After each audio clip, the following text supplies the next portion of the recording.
ವೀಕ್ಷಕರಿಗೆ ನಮಸ್ಕಾರ. ಇವತ್ತಿನ ದಿವಸ ನಾವು 18ನೇ ಅಧ್ಯಾಯ 18 ಎಪಿಸೋಡನ್ನು ಪಾರಾಯಣ ಮಾಡೋಣ. ಶ್ರೀ ಗಣೇಶನ್ಮಾಸಿ ಸರಸ್ವತ್ಯನ್ಮಾಸಿ ಗುರುಭ್ಯೋ ನಮಃ.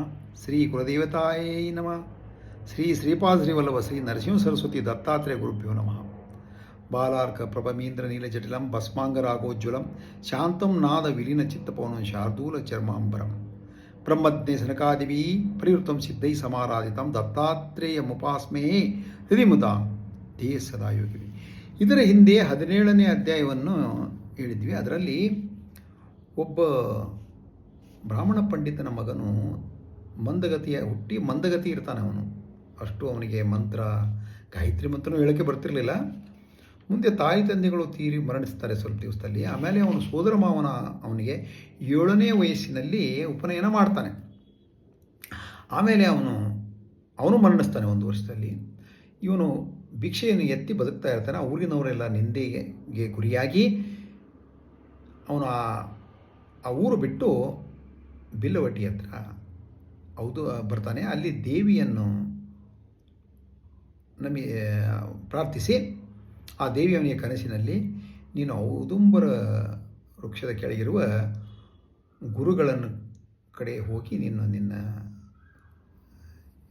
ಕೋರಿಕೆ ಈಡೇರಿಸಿಕೊ ಅಂದಾಗ ಅವನು ಅಲ್ಲಿ ಬಂದು ಗುರುಗಳನ್ನು ಸಾಷ್ಟಾಂಗ ನಮಸ್ಕಾರ ಮಾಡಿದಾಗ ಅವರು ಇವನಿಗೆ ಅನುಗ್ರಹಿಸಿ ಅವನು ಕೋರಿದ್ದನ್ನು ವಿದ್ಯೆಯನ್ನು ಅನುಗ್ರಹಿಸ್ತಾರೆ ಅಂತ ಹೇಳಲಾಗಿದೆ. 18ನೇ ಅಧ್ಯಾಯದಲ್ಲಿ ನಾಮಧಾರಕ ಅಂತಾರೆ, ಗುರು ಲೀಲೆ ಎಷ್ಟು ಕೇಳಿದ್ರು ಇನ್ನೂ ಕೇಳಬೇಕನ್ನಿಸ್ತಾ ಇದೆ ಅಂದಾಗ ಗುರುಗಳು ಸಿದ್ಧಯುಗಿಗಳು ಹೇಳ್ತಾರೆ,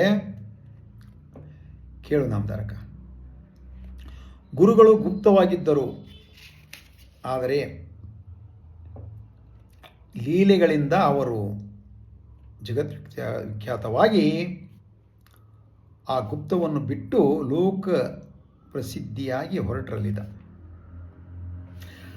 ಅಲ್ಲಿಂದ ವರುಣಾ ಸಂಗಮವನ್ನು ಸೇರಿ ಅಲ್ಲಿಂದ ಕೃಷ್ಣಾ ತೀರದಲ್ಲಿರುವ ತೀರ್ಥಗಳಲ್ಲಿ ಸ್ನಾನ ಮಾಡುತ್ತಾ ಕೃಷ್ಣಾ ಪಂಚನದಿ ಸಂಗಮಕ್ಕೆ ಬಂದು 12 ವರ್ಷಗಳಿರ್ತಾರೆ. ಅಲ್ಲಿ ಕೃಷ್ಣಾ ಪಂಚನದಿ ಸಂಗಮ, ಅಲ್ಲಿ ಶಿವ, ಭದ್ರ, ಯೋಗ, ಭೋಗವತಿ, ಕುಂಭಿ, ಸರಸ್ವತಿ ಎಂಬ 5 ನದಿಗಳು ಸೇರಿ ಒಂದೇ ಕೃಷ್ಣಾ ನದಿಯಾಗಿದೆ. ತುಂಬ ಪವಿತ್ರವಾದದ್ದು. ಇದನ್ನು ಪುರಾಣಗಳಲ್ಲೂ ಹೊಗಳಿದ್ದಾರೆ. ಅಲ್ಲಿಂದ ಪೂರ್ವದಲ್ಲಿ ಅಮರಾಪುರವೆಂಬ ಗ್ರಾಮದಲ್ಲಿ ಅಮರೇಶ್ವರನಿದ್ದಾನೆ. 64 ಜನ ಯೋಗಿನಿಗಳು ಅಲ್ಲಿ ವಾಸ ಮಾಡ್ತಾರೆ. ಅಲ್ಲಿರುವ ಅಮರೇಶ್ವರ ಲಿಂಗ ಸಾಕ್ಷಾತ್ತು ಕಾಶಿ ವಿಶ್ವೇಶ್ವರರೇ. ಅಲ್ಲಿ ವೇಣಿ ನದಿಯೊಡನೆ ಕಲೆತು ಕೃಷ್ಣಾ ನದಿ ದಕ್ಷಿಣಕ್ಕೆ ಪ್ರವಹಿಸುತ್ತದೆ. ಅದರ ಉತ್ತರ ದಿಕ್ಕಿನಲ್ಲಿ ಶುಕ್ಲ ತೀರ್ಥ, ಔದುಂಬರ ವೃಕ್ಷದ ಹತ್ತಿರ ಪಾಪನಾಶ ತೀರ್ಥವಿದೆ. ಕೋಟಿ ತೀರ್ಥಗಳಿವೆ, ಅವು ಅಪಾರ ಮಹಿಮೆ ಉಳ್ಳದ್ದು. ಕೃಷ್ಣಾ ಪಂಚಗಂಗೆಯಲ್ಲಿ ಸ್ನಾನ ಮಾಡಿದರೆ ಸರ್ವ ಕಾರ್ಯಗಳು ನೆರವೇರುತ್ತವೆ. ಅದು ದೊಡ್ಡ ಪುಣ್ಯಕ್ಷೇತ್ರ, ತೀರ್ಥಕ್ಷೇತ್ರ. ಅದರ ದರ್ಶನದಿಂದಲೇ ಅಭಿಷ್ಟಗಳು ಸಿದ್ಧಿಸುತ್ತದೆ. ಬರೀ ದರ್ಶನ ಮಾಡಿದರೆ ಸಾಕು. ಅಲ್ಲಿನ ಅತ್ತಿಗಿಡ ಔದುಂಬರ ವೃಕ್ಷವು ಆ ಮಹಿಮೆ ತೋರಿಸುವುದಕ್ಕಾಗಿಯೇ ಗುರುಗಳು ಅಷ್ಟು ಕಾಲ ಅಲ್ಲಿ ವಾಸ ಮಾಡಿದರು. ಬಹಳ ಜನರಿಗೆ ಗೊತ್ತಾಗಲಿ ಅದರ ಮಹಿಮೆ ಅಂತ ವಾಸ ಮಾಡಿದರೆ ಅಲ್ಲಿ. ಶ್ರೀ ನರಸಿಂಹ ಸರಸ್ವತಿಗಳು ಪ್ರತಿದಿನ ಭಿಕ್ಷೆಗೆ ಅಮರಾಪುರಕ್ಕೆ ನರಸೋಬವಾಡಿಗೆ ಹೋಗ್ತಾ ಇದ್ರು. ಈಗಿನ ನರಸೋಬವಾಡಿ ಅಂತ ಕ್ಷೇತ್ರ ಇದೆಯಲ್ಲ, ಅದೇ ಅಮರಾಪುರ. ಆ ಗ್ರಾಮದಲ್ಲಿ ಒಬ್ಬ ಕಡಬಡವನಿದ್ದ. ಅವನು ಮಹಾಸಾತ್ವಿಕ, ಕೇವಲ ಭಿಕ್ಷೆಯಿಂದಲೇ ಬದುಕ್ತಾ ಇದ್ದ. ಅವನಿಗೆ ಒಬ್ಬ ಮಗಳಿದ್ದಳು. ಅವನಿಗೆ ಭಿಕ್ಷೆ ಧಾನ್ಯಗಳೇನು ಸಿಗದೇ ಇರುವಾಗ ಮನೆ ಮುಂದೆ ಒಂದು ಬಳ್ಳಿ ಇತ್ತು. ಆ ಬಳ್ಳಿಯ ಕಾಯಿ, ಆವಾಗ ಬೇರೆ ಧಾನ್ಯಗಳು ಹೋದಾಗ ಸಿಗದೇ ಇದ್ದಾಗ ಆ ಬಳ್ಳಿಗಳ ಕಾಯಿಯನ್ನು ಅಡುಗೆ ಮಾಡಿ ತಿಂತಾ ಇದ್ದರು. ಒಂದು ದಿನ ಗುರುಗಳು ಅವರ ಮನೆಗೆ ಭಿಕ್ಷೆಗೆ ಹೋದರು. ಅವನಿಗೆ ಯಾವ ಧಾನ್ಯ ಸಿಗದೇ ಇರುವಾಗ ಅವರು ಆ ಬಳ್ಳಿಯ ಕಾಯಿಯನ್ನು ಗುರುಗಳಿಗೆ ಕೊಟ್ಟಿದ್ರು. ನಮಸ್ಕರಿಸಿ ಕೊಟ್ಟ ಮೇಲೆ ಗುರುಗಳು ಅದನ್ನು ಸ್ವೀಕರಿಸಿ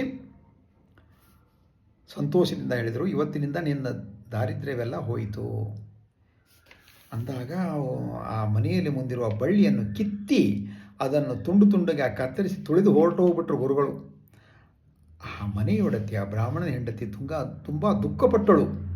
ಜೀವನ ಆಧಾರವಿರುವ ಬಳ್ಳಿಯನ್ನೇ ಕಿತ್ತು ಹಾಕಿದರಲ್ಲ ಗುರುಗಳು, ಎಂಥ ಕೆಲಸ ಮಾಡಿದರು ಅಂತ ಅತ್ಲು. ಆವಾಗ ಆ ಬ್ರಾಹ್ಮಣ ಹೇಳ್ತಾನೆ ತನ್ನ ಹೆಂಡತಿಗೆ, ಸರ್ವವು ಶಿವ ಇಚ್ಛೆಯಂತೆ ನಡೆಯುತ್ತದೆ ಎಂದು ತಿರುಗಿ ಅದನ್ನು ನಾಟಬೇಕು ಅಂತ ಅವನು ಒಂದು ಗುದ್ದಲಿನೋ ಗಡಾರಿ ಹಾರಿ ತೊಗೊಂಡು ಹೊಡಿತಾ ಇರುವಾಗ ಲೋಹದ ಪಾತ್ರೆಗೆ ತಗಲಿ ಒಂದು ಸಪ್ಪಳ ಬರುತ್ತೆ. ಶಬ್ದ ಬಂದು ನೋಡ್ತಾನೆ, ಒಂದು ಬಿಂದಿಗೆಯಲ್ಲಿ ಬಂಗಾರದ ನಾಣ್ಯಗಳು, ದೊಡ್ಡ ಬಿಂದಿಗೆಯಲ್ಲಿ. ದಂಪತಿಗಳು ಸಂತೋಷವಾಗಿ ಆಶ್ಚರ್ಯದಿಂದ ಗುರುಗಳ ಹತ್ರ ಬರ್ತಾರೆ. ಗುರುಗಳು ಹೇಳ್ತಾರೆ, ಈ ವಿಷಯವನ್ನು ಯಾರಿಗೂ ಹೇಳಬೇಡಿ, ಹೇಳಿದರೆ ನಿಮ್ಮ ಸರ್ವ ಸಂಪತ್ತು ನಾಶವಾಗುತ್ತದೆ. ನೀವು ಸಧರ್ಮವನ್ನು ಆಚರಿಸುತ್ತಾ ಭೋಗ ಭಾಗ್ಯಗಳನ್ನು ಅನುಭವಿಸಿ ನಂತರದಲ್ಲಿ ಮುಕ್ತಿ ಹೊಂದಿರಿ ಅಂತ ಹೇಳಿ ಅವರಿಗೆ ಆಶೀರ್ವಾದ ಮಾಡಿ ಕಳಿಸ್ತಾರೆ ಗುರುಗಳು. ಇಲ್ಲಿಗೆ 18ನೇ ಅಧ್ಯಾಯ ಮುಕ್ತಾಯವಾಯಿತು. ದತ್ತಾಯ ಗುರುವಿನಮ ಶ್ರೀಪಾದ ಶ್ರೀ ನರಸಿಂಹ ಸರಸ್ವತಿಯ ನಮಃ. ದಯವಿಟ್ಟು ತಾವು ಯೂಟ್ಯೂಬ್ನಲ್ಲಿ ಒಂದು ಲೈಕ್ ಮಾಡಿ, ಸಬ್ಸ್ಕ್ರೈಬ್ ಮಾಡಿ. 19ನೇ ಅಧ್ಯಾಯಕ್ಕೆ ಕಾಯಬೇಕಾಗಿ ವಿನಂತಿ.